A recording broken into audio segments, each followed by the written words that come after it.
miyembro ng Kamara de Representante. Samantalang yung dalawang senador na nabanggit po, kasama niyo sa Senado, parang tahimik po siya doon sa punto na yun, Sen. Hindi lang yun. Kasi yun, nakita mo naman ng mainstream media. Opo.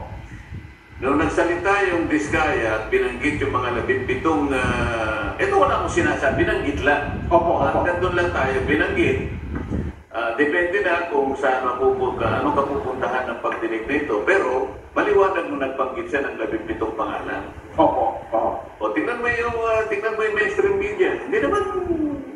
Hindi masyadong kinagat yun. Pero nung salita yung Hernandez at binanggit yung dalawang senador, sumambulan ka agad eh.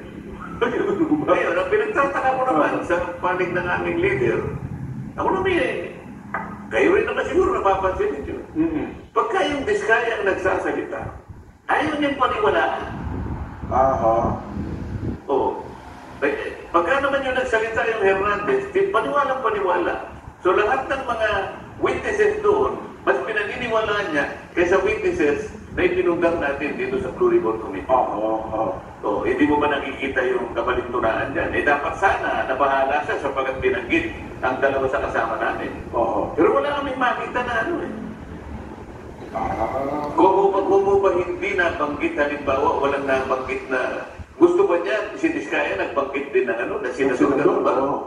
Bakit magugustuhin niya yun? Siya Senate President. Nakuha mo ba yun? Tama, dagdagan mo pa na yung Diskaya, talaga namang kalapang politika ng kanyang pamangkin. Sana yung ganung mga pagbibigay niya ng komento, kakitaan sana siya ng pagiging objective sana. Ito maliwanag na na may kinikilingan kasi. Hindi nagiging mabuti, lalong-lalo sa mga kababayan natin.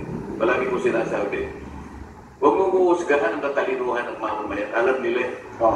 Pumunta ka sa social media at tingnan mo kung anong sinasabi nila. Sinong nasisira ngayon? Sinong napupulaan? Yung Senado.